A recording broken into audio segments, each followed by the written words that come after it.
Members of the public that would like to offer public comment on the items listed on the agenda should call 1-669-254-5252 and use meeting ID number 161-586-7607, and then press the number sign. Press the number sign again when prompted for participant ID. Once admitted into the meeting, press star 9 to request to speak. Also note, when it is your turn to speak, an automated Zoom voice will ask you to press star 6 to unmute. Terrific. Thank you so much. And so we will go ahead and commence public comment.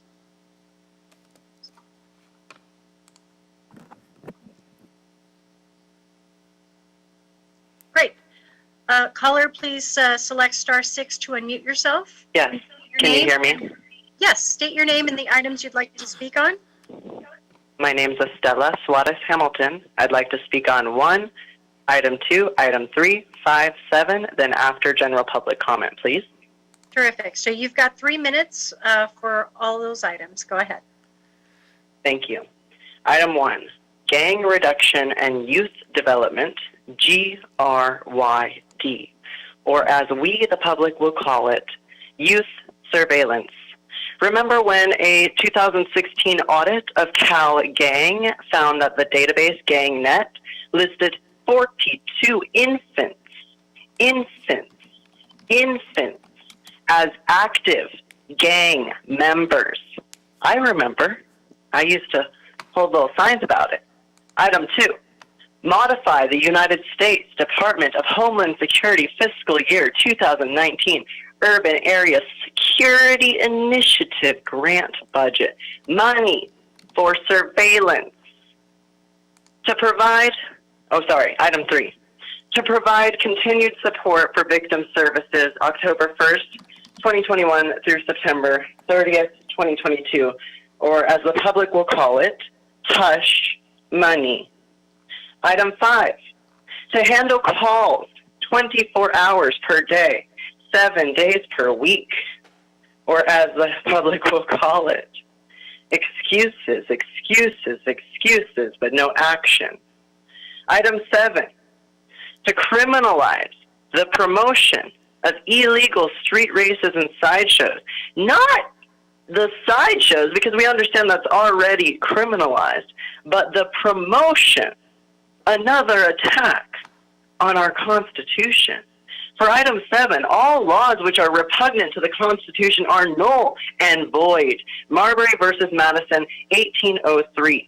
You will need to reword this and focus on the crime that has occurred. The promotion of whatever, whether it be satire, whether it be exaggeration, that's not a crime. It is the street race, the cars, the ownership of cars that can drive at extreme speeds.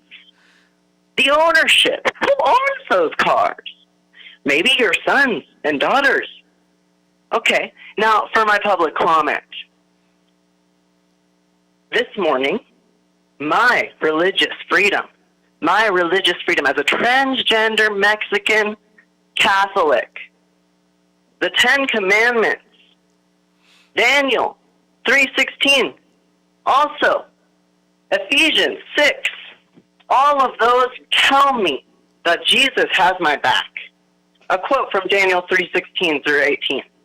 Shadrach, Meshach, and Abednego answered the king, "Oh, Nebuchadnezzar, it is not necessary for us to answer you on this point. If our God whom we serve is able to deliver us from the burden..." Thank you.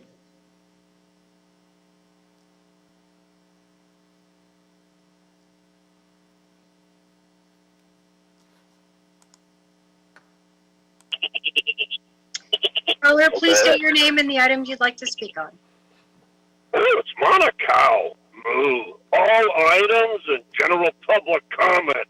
You have 3 minutes. Go ahead. Yes. So we have gangs. Supporting gangs is good for City Hall because City Hall itself is a criminal gang. They know everything about gangs. They know how to extort money. They know how to bribe, lie, and cheat. situation. What better city to help gangs get back on their feet? Gang members have been hurt by the pandemic. Why didn't Joe Biden allow PPP money for each eligible gang? Yeah, that's a good point. Right. How come MS-13 didn't get a grant? Of course they should. And then we get to promotion. What's wrong with promoting? You can promote anything. But Monaco does not want you to promote street racing. Why? Don't you want to watch a street race? It doesn't mean you're going to participate. Maybe you'll go there to videotape it. That's illegal and unconstitutional. And now, I'll get to my general public comment. Go ahead. Tell me when it begins. Now. Yes, that's right. Yes. You have somebody on this call today who's done something very bad. Yeah? That's correct. Yes, today we had a meeting of the police permit review panel.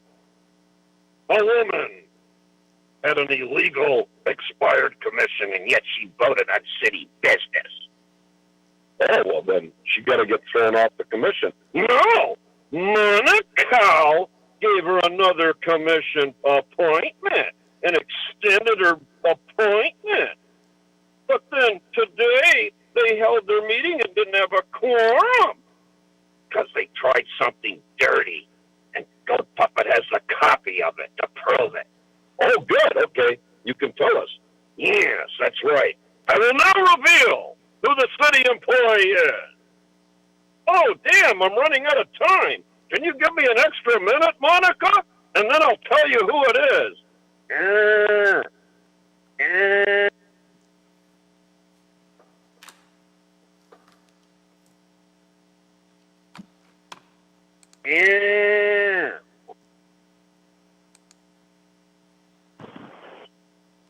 Caller, please state your Thank name you, and the items you'd like to speak on.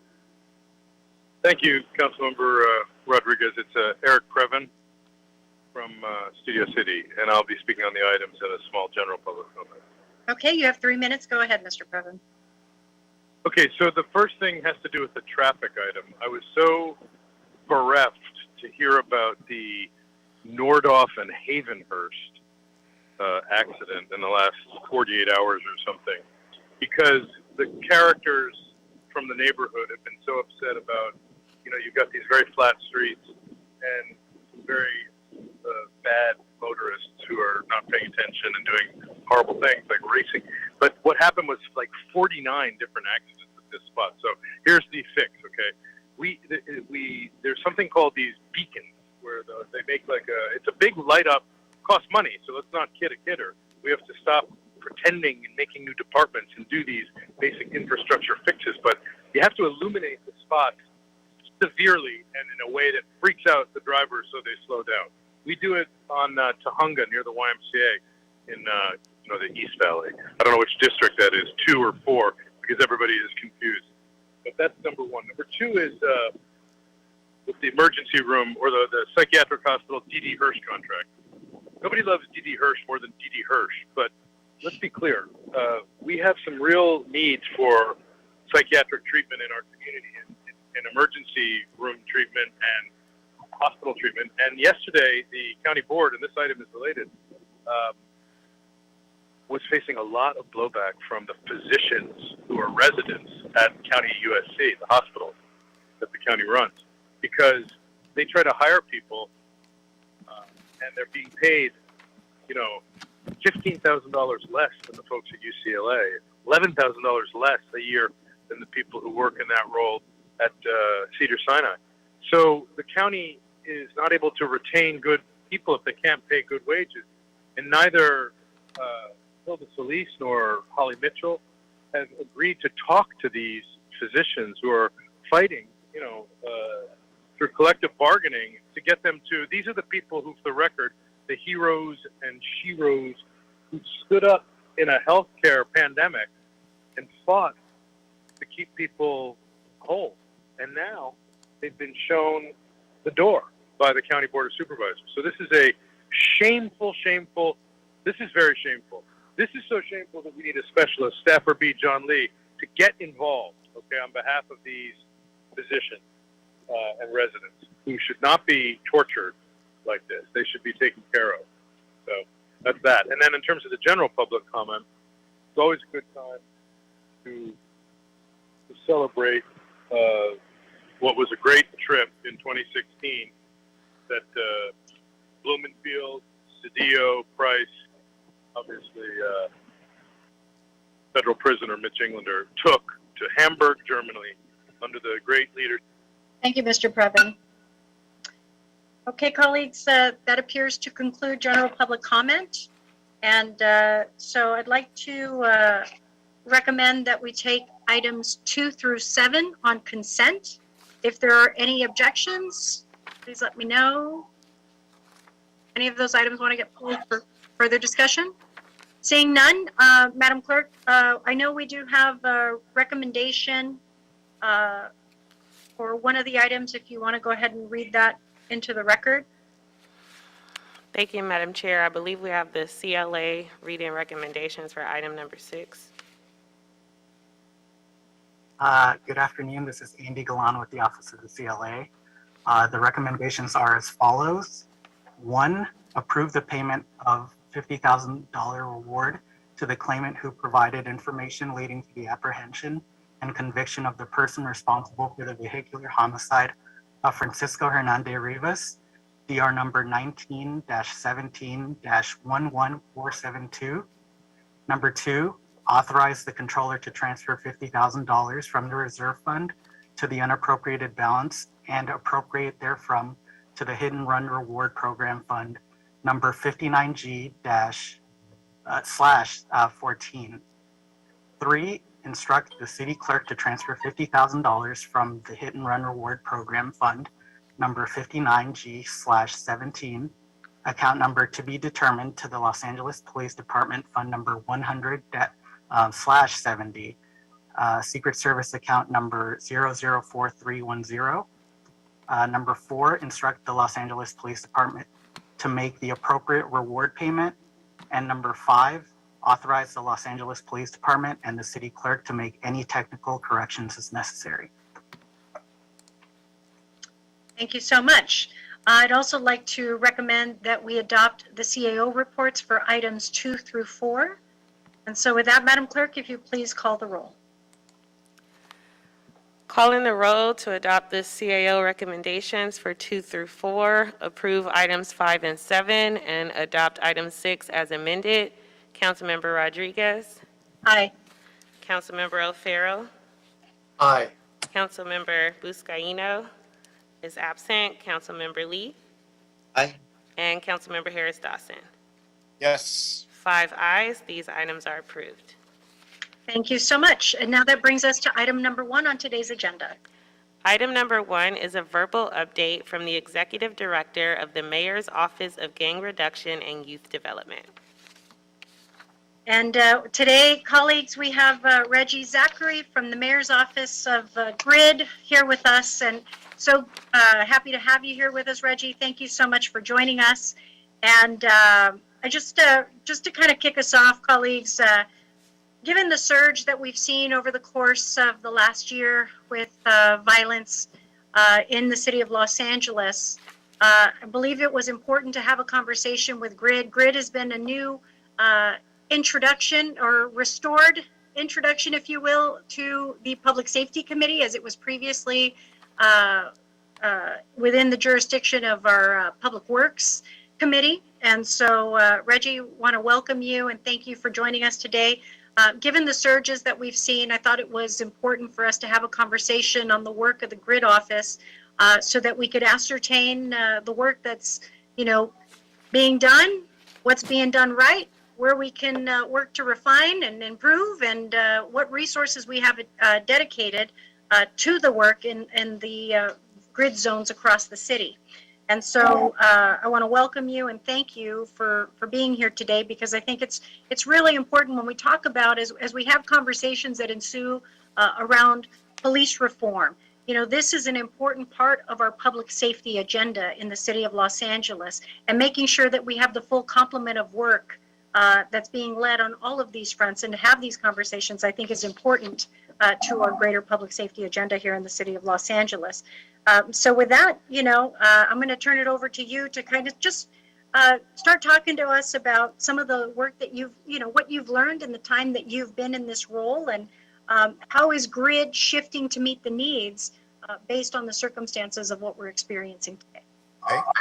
Well, first of all, thank you and good afternoon to all of the Public Safety Committee members, Mr. O'Farrell, Mr. Boscano, Mr. Lee, Mr. Harris-Dodson, and to the chair, Ms. Rodriguez. We are happy to be presenting to you today on behalf of GRID, and I will be giving you an overview of what we have done in the GRID office, okay? So, my name is Reginald Zachary, and I am the interim director of the Gang Reduction Youth Development Office, GRID. I am happy to be presenting to you today representing GRID, and I thank you for an opportunity to provide you with an overview of the GRID program. Along with my colleagues, Jessica Olita, the assistant director, and Gabrielle Hassel, the director of finance and grants, and Molly Cross, our director of research and evaluation from Cal State University, Los Angeles, will assist me in answering questions that you may have at the end. The Mayor's Office of Gang Reduction and Youth Development, GRID, was established in 2008 and has successfully provided services for the city of Los Angeles for 13 years.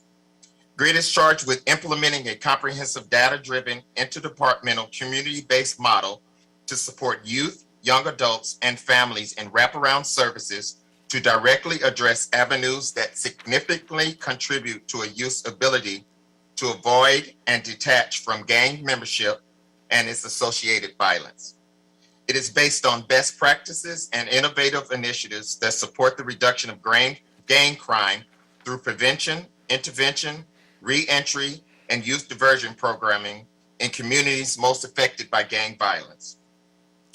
GRID firmly believes that building resilience at multiple levels requires partnership and a dedicated plan with key partners such as community residents, families, community advocacy groups, nonprofit organizations, schools, law enforcement agencies, city and county agencies, business communities, and elected officials. Currently, the Mayor's Office of Gang Reduction and Youth Development oversees all the city efforts to curtail gang violence in a concentrated effort through one department within an established comprehensive strategy which directs the service delivery of 30 contracted community-based service providers. Each contractor is established in one of the 23 GRID zones, which includes prevention and intervention services. The range of contractors range from large organizations like SEA and VOA with established programs to medium-sized and small nonprofit organizations. Some providers have multiple contracts and others have single contract, others are single contract recipients. Each agency's part of the contract is required to follow the GRID handbooks for prevention and intervention that serves as their basis for service delivery. In addition, each agency is required to utilize the GRID data ETO system to record all services performed under the GRID model. GRID funds a robust research evaluation database component through Social Solutions Incorporated. Data are collected from all GRID service components in the system. Efforts to, Data are collected from all GRID service components in a system entitled Efforts to Outcome through Social Solutions. It ensures the implementation of best practices, monitor the effectiveness of GRID programs, and provide support service for our contracted agencies. ETO was designed for GRID with consultation with Cal State LA, which builds out database to conform to the many needs of GRID. GRID also provides a fiscal manual for each agency, which describes their obligation for acceptance of the GRID contract. All GRID contractors are required to follow the rules and regulations outlined in the GRID contract handbooks and manuals to receiving funding, whether or not they have received additional city funding or other departments. GRID contracts are issued on a cost reimbursement cycle. During Mayor Garcetti's administration, grid expanded from 17 grid zones to 23. They are located in Central Los Angeles, which we have 5 grid zones, East Los Angeles, which we have 3, the Valley, which we have 3, West LA, which we have 1, and South LA has 11. The grid zones were developed utilizing statistical data, crime analysis, community needs assessment, and census information. Some of the key factors in determination of the grid zones were areas that were most affected by gang violence, areas that suffer from a number of poor social indicators, and then density levels. The early determination of grid zones were selected using data and historical information. As with the early formation days, grid has continued to be informed by research and data and has adjusted its model to correspond to the robust data infrastructures established through our research partners at Cal State LA, UCLA, and USC. All aspects of grid comprehensive strategy is aligned with the systematic approach of research evaluation and the utilization of the data-informed platform called Social Solutions, ETO. It is through this effort that the grid program outcomes are captured, informed, and evaluated. This blending and usage of data to inform the practice has led grid to be a nationally recognized leader in community-based violence prevention. GRID's mission has evolved beyond just addressing violence prevention. Its function is to also focus on improving the overall health and well-being of youth, young adults, families, and communities, and provide positive alternatives to promote pro-social decisions. GRID has successfully established a model for prevention and intervention services that contributes to the reduction of gang violence within the communities in most need by reducing gang joining among youth at high risk for gang membership, reducing gang involvement among young people who have already joined a gang, guiding positive youth development through targeted services and programs, and supporting effective proactive peacemaking efforts and responding to gang-related incidents in order to decrease the potential retaliation and to promote peace. The GRID comprehensive strategy is based on 4 major components. Prevention is comprised of asset-based programming that incorporates positive youth development and family support to help young people thrive. 2, intervention, based on asset-based program to increase pro-social connection among gang-involved youth and young adults. 3, violence interruptions, efforts to facilitate communication and responses to gang violence. And 4, community engagement, activities to educate the community and enhance the GRID comprehensive strategy through the offering of events and activities. Part of this comprehensive strategy includes research and evaluation. The data research and evaluation is an integral part of the work of GRID and is interwoven into all of our components. It ensures that the implementation of best practices, monitors of the effectiveness of GRID programs, and provides support service for our contracted agencies. GRID engages in cross-sector collaboration on issues including domestic violence, human trafficking, and trauma-informed care as a part of our mission to increase agency and community capacity around the issues that intersect with gang violence. In 2007, 7 GRID research briefs were released that describe and measure both qualitatively and quantitatively the impact of various GRID services. For more information on these research briefs, they can be found on our GRID website, lagrid.org, under research and evaluation. Some of the key findings of our research briefs were GRID incident response reduced gang retaliations by 41.2%. There were 109 fewer gang-related retaliatory homicides. There were 349 fewer gang-related retaliatory assaults. There were 27 retaliatory gang homicides and 87 retaliatory gang aggravated assaults prevented each year. The relationship with law enforcement have grown and improved over time to formalize partnerships that have replaced historical difficult relationships between law enforcement and gang intervention workers. The GRID Triangle Partnership helps to build community competence and relationship when responding to violence. GRID works incorporates community voice and has created system, policies, and procedures and relationships that promote the delivery of consistent and effective services in the communities that most need them. GRID case managers and community intervention workers, which we call CIWs, play a critical role in supporting successful outcomes for youth, young adults, and families participating in the GRID Prevention and Intervention Family Case Management FCM services. And the Intentional Youth Development Activities, which we form as IADA, helps practitioners deliver youth development programming that is intentional towards youth learning, empirical correlated with productive lives and optimal life quality. It increases critical SEL competencies while reducing risk and creating a foundation to assess quality assurance and effectiveness. There will be 5 additional research briefs being offered in fiscal year 21-22 to further evaluate our GRID programs. In addition to providing evidence-based programming, GRID on a consistent basis provide training for our contracted agencies.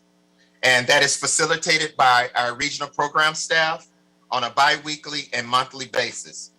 We also offer partnership development, and that's between LAPD and intervention on a training component for LAPD officers that is held once a month. We also train our CIWs and our ambassadors through the Los Angeles Violence Intervention Academy, which is a 144-hour curriculum-based professional development program with certification. We also provide staff agency professional development for our program managers and case managers and our CIWs through our utilization of our database compliance through the usage of our MARC system, which is a training component that is put into our ETO system. And in 2022-23, we're developing a new training program, which we're going to entitle the Cal State LA Pro Certification Training Program and the GRID University. Our program design is as follows. GRID services in both prevention and intervention is based on the family model that includes working with the entire family as the client defines it. Success of this program is based on the effects of change and the service delivery of positive increases. In both prevention and intervention, there are approximately 143 case managers that are assigned to carry out the role of being an advocate, a system navigator for the successful completion of the GRID model.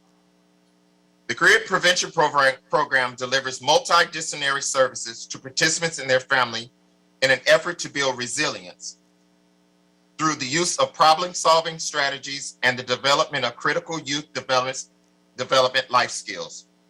It is designed to work with youth and their families who are on the verge of joining a gang or have tendencies to be lured to the gang lifestyle. Its goal is to increase protective factors and reduce gang joining. The GRID prevention services are delivered to at-risk youth between the ages of 10 and 15 and their families on a 6-month cycle to address behaviors with ongoing reassessment, to measure change, and to obtain access to resource services, and to gain exposure to positive youth development activities to reduce the lure of gang joining. Youth eligible for the prevention model must be within the age, reside in the zone, or have a significant presence in the zone. Youth are administered reassessments every 6 months to measure changes in risk and protective factors. All touch points and client activity is recorded and maintained within our ETO system. Case managers are required by the system to have regular intervals of client activity within a range of time. If a client isn't active within 90 days, the system automatically alerts the GRID staff and a report is generated for client maintenance. Youth are allowed 2 cycles of service if an additional cycle is needed, an agency can petition GRID for waivers. Service include monthly case management team meetings, individual youth meetings, family meetings, the delivery of intentional youth development activities, and when appropriate, referrals to other services to augment the prevention programming, for example, mental health services. Many GRID agencies have additional services that can be offered or outside referral sources that can be applied. For those youth that age out of our age limit, services are added to the referral by through additional programming. Youth who are referred to GRID services are administered the YSET to determine eligibility. The YSET measures 9 risk factors that have been found to be associated with the high risk for gang joining. They include antisocial tendency, impulsive risk-taking, guilt neutralization, delinquency and substance abuse, negative peer influence, peer delinquency, critical life events, weak parental supervision, and family gang influence. Since the YSET was first used in 2010, over 20,000 youth have been evaluated using the YSET. In 2019, 3,529 youth and their families received GRID prevention services. Although the challenges of COVID 2020 reduced the number of youth and their families to 3,258, the amount of time spent with each youth and family increased. The majority were enrolled GRID secondary prevention services, which totaled up to 70%, while the remainder received GRID primary prevention services. Overall, most were males. We had 56% males and 44% females. Approximate 80% of our clients were Latino and 18% were African American, and we have 2% that identified themselves as other. A total of 59,141 activities were completed with participants and their families during 2020. These activities include 21,791 family meetings attended by participants and their family, 12,123 individual meetings, and 13,581 youth development activities attended by our participants.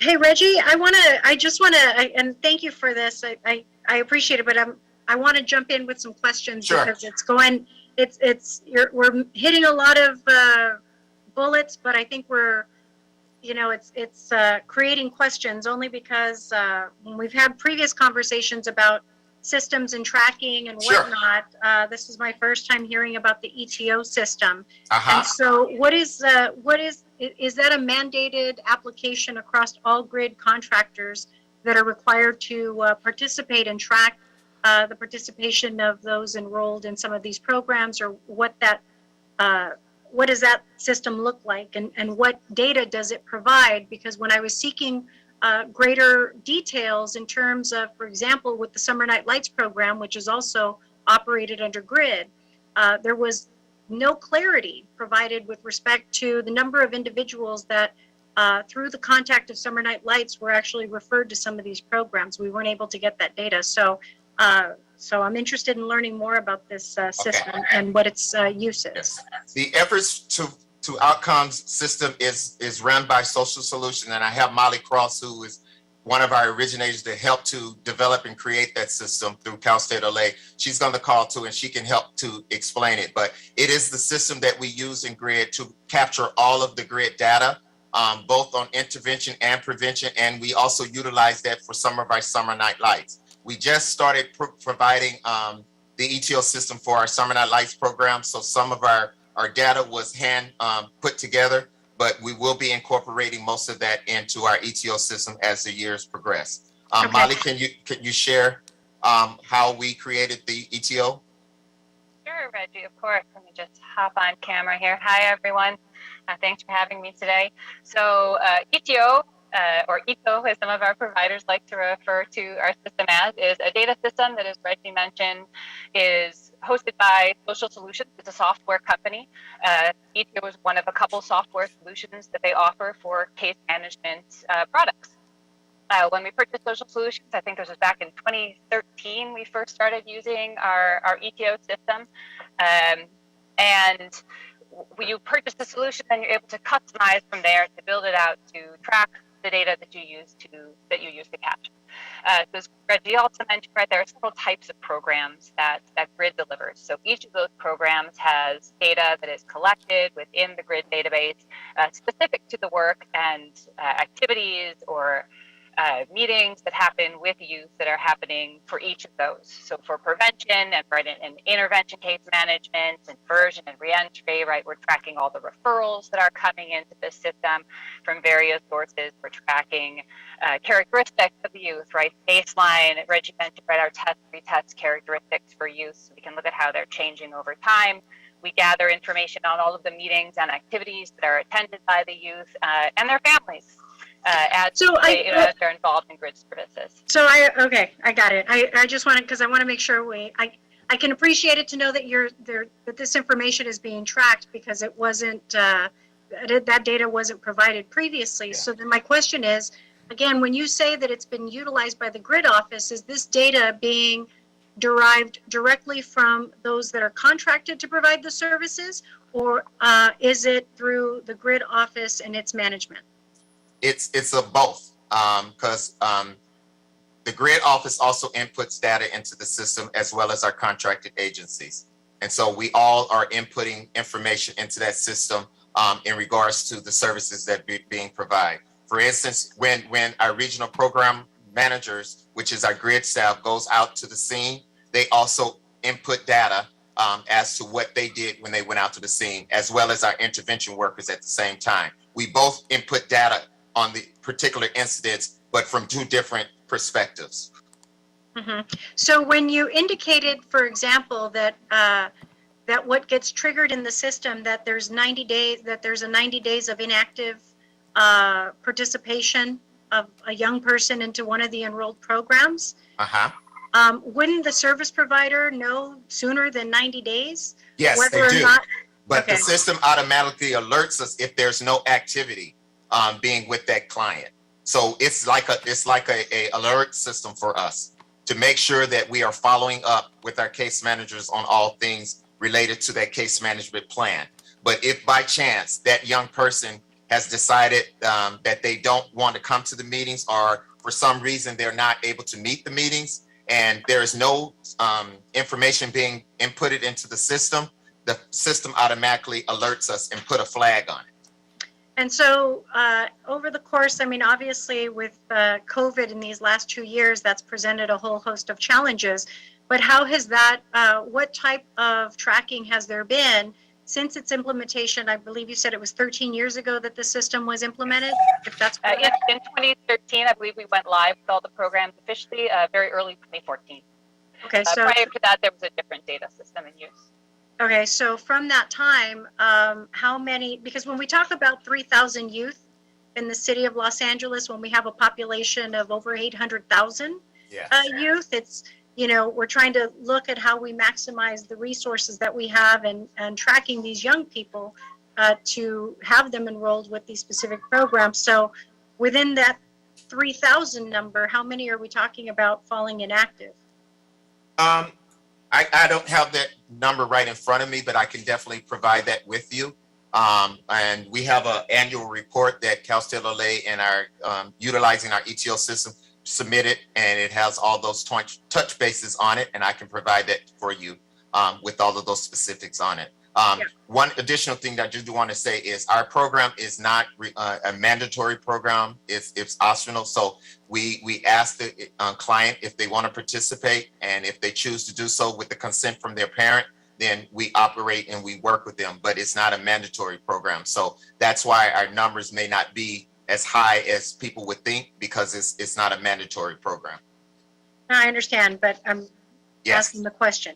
So with respect to the interventionists and the work and the contracted work that is happening, particularly right now through the surge, how has, given where we see certain spikes in certain zones, how has the work been adapted to meet the growing demands for interventionists in these areas? So in those areas where we had an uptick in violence, we have implemented back in 2019 a program called the Surge Ambassadors. At that time, we were only primarily working in the South LA area, and we had about 40 staff that was assigned to that Surge Ambassador program. And it was a pilot program that we were trying. What that pilot program did was it allowed us to have extra bodies on the ground, but not on a salary base. These are hourly employees that target and specifically report to specific hotspots within the community. As a result of that, we were able to get some definite outcomes, and some of those outcomes were that our intervention workers did about 255 street activities, and these are just the Surge Ambassadors. They did 176 personal engagement activities, and when I say personal engagement, they were interfacing with the community. They were trying to find out what the pulse of the community was, who was causing the tensions, and then creating activities or having dialogues with those individuals to kind of curb some of that violence. In addition to Reggie, that, really quick, I just have a question because I've met some of them and I just want to make sure I'm not Sure. confusing the work. But I was at Pueblo visiting and they had some of the ambassadors there. And, you know, I just want to better understand. I mean, these are the individuals that are trying to activate greater presence, but they're not directly engaged in the intervention work. Is that correct? they are part of the intervention work. They work hand in hand with the CIWs that are assigned. In each agency, we have 5 CIWs that are assigned to work on the intervention team. The Surge Ambassadors are additional assistants to help those CIWs. So it's extra bodies on the ground to help us with the upticks in violence. Right. For some of our agencies, 5 is not enough because, you know, the expansion of gangs in some of our areas is vast. So we utilize the Surge Ambassadors to accommodate some of that extra areas to interface with some of those individuals that are causing the violence.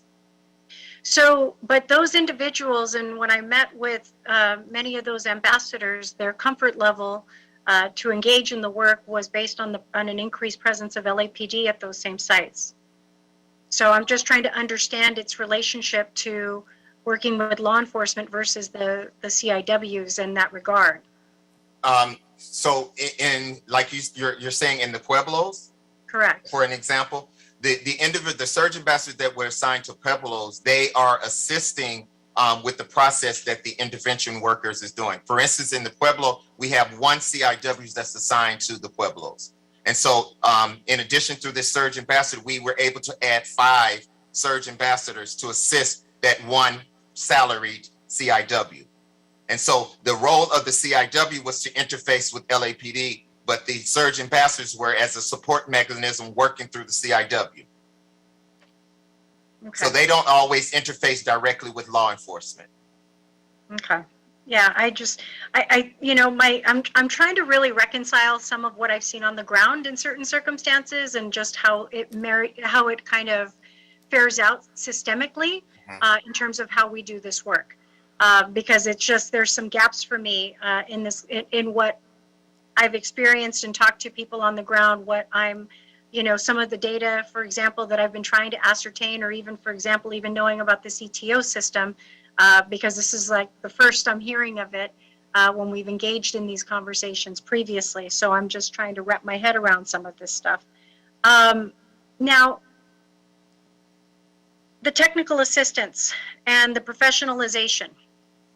You indicated, explain to me, look, this work has been going on since the 90s, essentially. Yes. You know, I myself served previously on the board for one of our interventionist programs here in the San Fernando Valley. So very well familiar with the work of the good work of the interventionists in the city. That said, the work has evolved, and those individuals that have generally been involved with this work has transitioned over time. We don't have the same people engaged. What is the process of onboarding, and what is the verification among those that participate in that work across all the different contract of those organizations that are contracted to do this work? So when our intervention staff comes on, they are required by the city of Los Angeles to go through a background process. And that is run through our office here, and we run their names and their reports through the Department of Justice. That's the first thing that we do. The second thing is that we put them through the intensive training, which I described before, with the Los Angeles Violence Intervention Academy, which we call La Vida. And there is a 144-hour curriculum that is assigned to deal with the specifics of being a community intervention worker. And so it covers specific topics, license to operate. How do you operate in the community? How do you interface with law enforcement? Specific tasks and specific duties of the CIW is designed in that curriculum, and it's done over a period of time, and then upon completion of that, the individual receives a certificate. Okay, and so what is the role? Sorry, it's an ambulance coming through, so. Okay, go ahead. So what is the role in the contracting of these grid contractors to account for the completion of all that work and making sure that, you know, in terms of the outcomes, what are the measures and of those successes, given that, like, for example, we got another RFP coming out. When you mentioned, in fact, one of the questions that I had was, how do you determine what a small, medium, or large, agency is? How is that determined? And obviously, because again, in certain areas, you don't have the dearth of agencies being contracted to do this work. So, you know, in some circumstances, we have very limited organizational capacity. Yes. And so if you can explain kind of what that all looks like and how the RFP is evolving to meet the growing demands. So in reference to our agency contract, as I stated, we have large organizations, medium-sized organizations, and small organizations. When I refer to the small organizations, those are not mom and pop kind of organizations. They're small in nature, but not in the work capacity. Those individuals are probably in many cases are first-time contract awardees that have been assigned to do the job. In some cases, they are operating with a fiscal agent to help them with their capacity building. In other capacities, they have worked underneath another agency and then went after the contract and secured the contract. For instance, So when you say small, is it based on operating budget? Is it based on staffing? It's both. It's staffing structure as well as operating budgets. Whereas, like, you have the VOAs, that has been an agency that's been around doing multiple functions in most of South LA. They started off doing substance abuse and those type of services. They ventured off into the intervention field, and now they are one of our contract awardees in the Newton area. So it ranges in volume of expertise and I guess capacity. Okay, and all right. Well, I want to go ahead and offer an opportunity for any of my colleagues to also ask any questions on this work. And I just wanted to share as well, if at any time you would like for me to present or provide information, I will be more than happy to share that for you. Sure. Okay. Colleagues, are there any questions? I mean, Mr. Harris-Dawson, I know you and I we've discussed some of the surges that we've seen across the city and where we might better align our resources to help contribute to a reduction in the body bags in the city. And, you know, this work is very important, but it's one where we are about to be embarking, I know, on another RFP for the services in many of these areas. And so I just wanted to make sure that we're offering an opportunity to talk about the complement of work that needs to be considered as we're engaging in this work. Well, I think that's right. And thank you, Madam Chair, for convening and facilitating this discussion. I think it's very important. It's something very important to me. You know, a year ago and a few months, we did a reallocation of resources to to reimagine public safety. And one of the things we did in District 8 and a host of districts in South LA is really double down on the gang interventionists. And it's, again, we don't have the data to support this. That's why I get a little frustrated when I hear a lot of numbers and how many meetings there were and those types of things. The top line for me is this: across the United States, there's a 30% increase in homicides. In Los Angeles, the increase in homicides is 20%. So how do we account for that? Everybody bought guns here, just like they bought guns in every other city in the country, and every other region of the country. Everybody went through COVID. Everybody went through similar situations. So, what do we have to account for that? And what could we have done more of or less of to drive that, to make that delta even bigger? So we're down at, 10 or 15%, where the rest of the country is at 30. And I think I just really long for the department to start giving us data in the context of a big picture, so we can really make policy decisions and resource decisions for the well-being of our city and the process of moving us towards a violence-free city. No question there, just, commentary. Yeah, no, and I appreciate that, Mr. Harris Dawson, because, as we continue to be, and as much as we've gotten the resources to relieve us of the shortfalls that we had in our budget, given the work that we were doing in COVID, this is about how we prioritize our resources, but we also have to be mindful of our ability to rationalize that. In absence of having some of the data, it makes it very challenging for us to be able to make those types of determinations of the efficacy of the work that we know is important. We know it matters. But, how are we addressing the traumas of those that are in fact themselves being exposed to these very violent environments? What does that work look like in terms of the trauma-informed care to assist and protect the individuals that are engaged in this work, as well as the victims, that are trying to recover from this. And it's, when we talk about, and I know, Mr. Harris Dawson, you were a staunch advocate for this, but if we don't approach this as part of the comprehensive solution and integrate it to the work that we're doing, we can't afford to operate independent of one another and assume that it's all working well.